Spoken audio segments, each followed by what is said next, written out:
একটা বাক্য শিক্ষা দিয়েছেন। বিশ্বনবীর মোবারক হাত, পবিত্র হাত আমার মাথার চুলের যেই জায়গায় লেগেছে, আমি চাই ওই চুলগুলা নিয়ে আমি আমার কবরের ভিতরে যাব।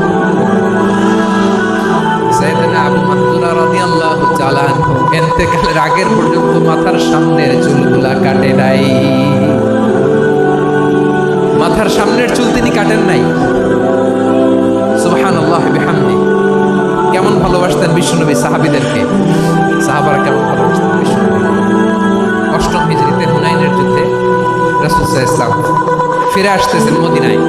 পথিমধ্যে বেলাল রাদিয়াল্লাহু তাআলা আনহু আযান দিচ্ছেন। কি দিচ্ছেন?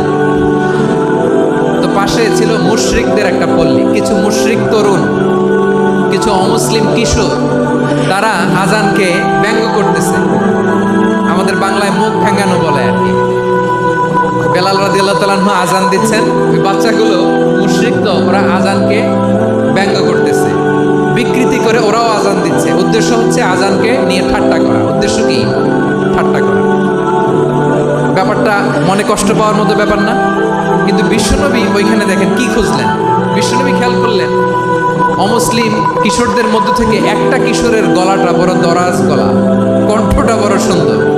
খেয়াল করে দেখলেন যে কিছু কিশোর বেলালের আযানকে ব্যঙ্গ করে, বিকৃতি করে, কিন্তু একজনের কণ্ঠ দেখতে পাচ্ছেন না এত দূরে, কিন্তু কণ্ঠটা বড় সুন্দর, দরাজ গলা। বিশ্বনবী সাহাবীদেরকে বললেন, ধরো এগুলোরে, ধরো। সবগুলারে ধরে বিশ্বনবীর সামনে আনা হলো। ওরা হাঁটু গেড়ে বসলো। বিশ্বনবী বললেন, তোমাদের মধ্যে কে যেন ব্যঙ্গ করে আযান দিচ্ছিল, তার গলাটা বড় উঁচু, গলার বেসটা বড় মজবুত, মেলোডিয়াস, সুমধুর কণ্ঠ। কে? আবু মাহযুরা বলে, আমার বন্ধুরা সবাই আমার দিকে আঙ্গুল দেখায়, আমি পড়ে গেছি বিপদে। রাসূল সাল্লাল্লাহু আলাইহি ওয়াসাল্লাম বাকি অমুসলিম তরুণদেরকে ছেড়ে দিলেন, বললেন তোমরা যাও। এবার আবু মাহযুরারে পাইছে। আবু মাহযুরার চুলের মধ্যে হাত দিলেন বিশ্বনবী, মাথায় হাত দিয়ে বললেন, এবার আযান দাও দেখি। আবু মাহযুরা বলে, আমি তো আযান দিতে জানি না, কারণ আমি তো বেলালেরটা শুইনা দিছি, আমার তো মুখস্থ নাই, আমি তো আযান দিতে জানি না। বিষ্ণু বললেন, জানো না? তাহলে আসো, আমি তোমারে শিখাই দিই। সুবহানাল্লাহ। আবু মাহযুরা হাঁটু গেড়ে বসে বিশ্বনবীর মুবারক হাত আবু মাহযুরার চুলের মধ্যে। বিশ্বনবী আযানের মুআল্লিম আবু মাহযুরাকে বলতেছে, ঠিক আছে তোমারে শিখাই দিচ্ছি, আমি যা যা বলবো আমার সাথে সাথে বলো, পারবা? আবু মাহযুরা বলে, পারবো। বিশ্বনবী আযান দিচ্ছেন, মাথায় হাত দিয়ে আল্লাহু আকবার,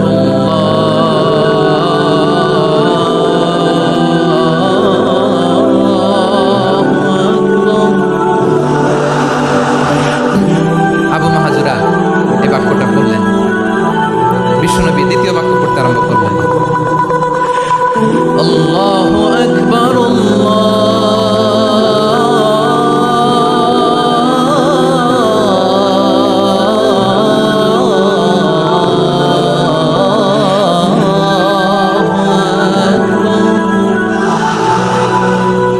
আবু মাহযুরা এই বাক্যটা বললেন। বিশ্বনবী আবু মাহযুরার মাথার মধ্যে হাত দিয়ে তৃতীয় বাক্য বললেন, আশহাদু আল্লা ইলাহা ইল্লাল্লাহ।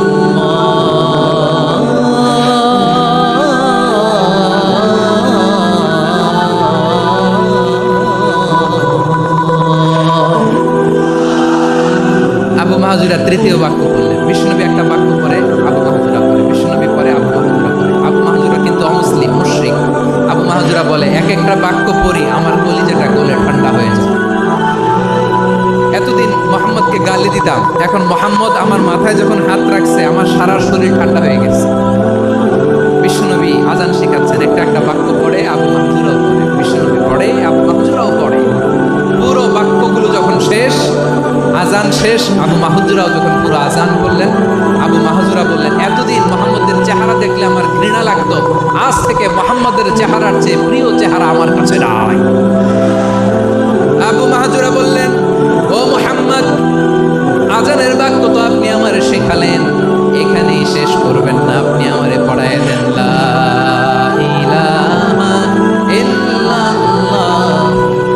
মুহাম্মাদুর রাসূলুল্লাহ সাল্লাল্লাহু আলাইহি ওয়াসাল্লাম। বিশ্বনবীর সাথে দাঁড়িয়ে উনি শাহাদা পড়ে মুসলমান হয়ে গেলেন। এবার আবু মাহযুরা বলে, ইয়া রাসূলুল্লাহ, ইয়া হাবিবাল্লাহ, আমি মুমিন হয়েছি, মুসলমান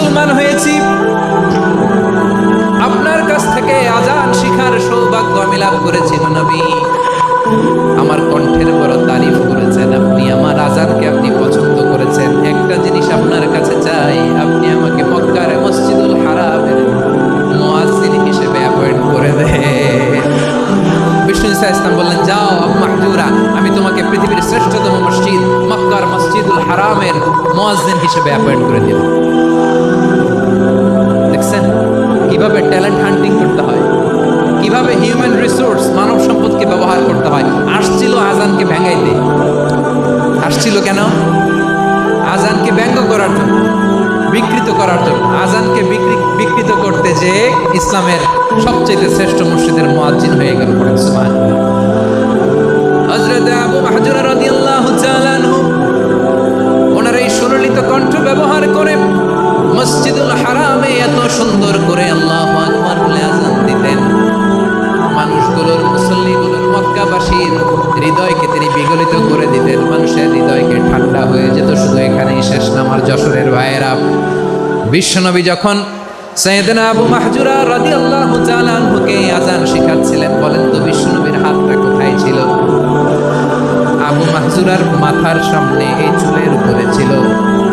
আবু মাহজুরা ওই স্মৃতিটাকে ধারণ করবার জন্য, ওই স্মৃতিকে বহন করার জন্য বিশ্বনবীর মোবারক হাত আবু মাহজুরার কপালের চুলের যেই জায়গায় লেগেছে, মৃত্যুর আগের দিন পর্যন্ত আবু মাহজুরা মাথার ওই চুলে কোনদিন ছুরি আর কামার লাগায় না, সেখানে কেচি লাগায় নাই, চুলের মধ্যে খুর লাগায় নাই। আবু মাহজুরা ডান দিকের চুল কাটতো, বাম দিকের চুল কাটতো, পেছনের চুল কাটতো, সামনের চুল কাটতো না। আবু মাহজুরা রাদিয়াল্লাহু তাআলা আনহুর সামনের চুলগুলো বড় হতে যখন এত বড় হয়ে যায়, তিনি চুলগুলো পেঁচিয়ে মাথার মধ্যে রাখতেন। তারপরে তিনি পাগড়ি পরতেন। সবাই জিজ্ঞেস করতো, আবু মাহজুরা এটা আবার কেমন স্টাইল?